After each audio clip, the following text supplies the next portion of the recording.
Au chapitre 1 de l'évangile de Jean, nous lisons « En elle était la vie, et la vie était la lumière des hommes ». Jean 1, 4. La vie était la lumière procède de la vie.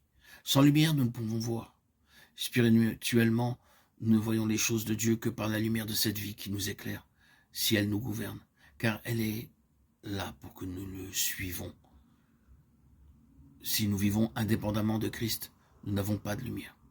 Sa vie éclaire uniquement si nous vivons pour le Fils.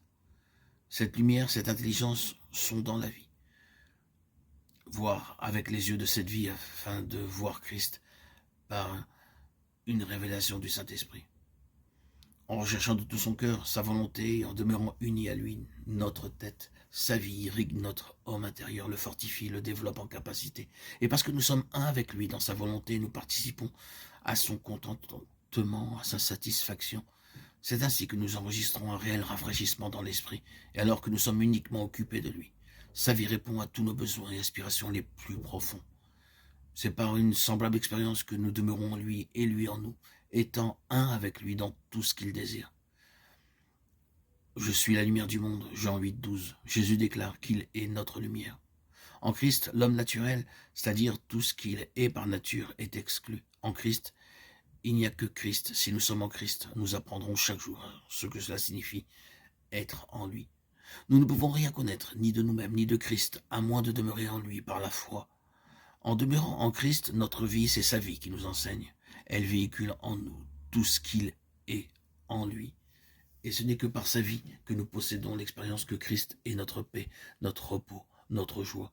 C'est ainsi que nous en possédons les réalités intérieures, que nous les vivons de plus en plus profondément.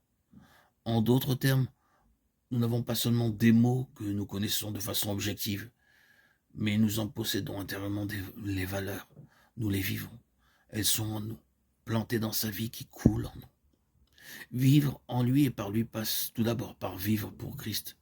Cela signifie l'abandon de tout notre être à Christ.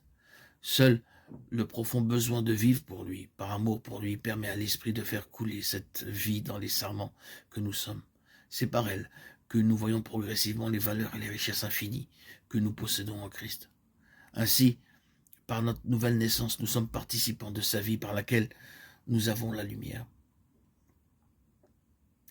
Je suis le bon berger, Jean 10, 11. Le bon berger prend soin de son troupeau, il le nourrit et le conduit. Nous avons vu que le Christ est notre pain de vie, mais il désire non seulement nous apprendre à nous nourrir de lui, mais également être conduits par lui. Christ devient notre berger lorsque nous entrons en ligne et dans la voie de ces trois principes fondamentaux. Soumission à Christ parce qu'il est la tête, obéissance à Christ parce qu'il est notre Seigneur, dépendance à Christ parce qu'il est notre vie.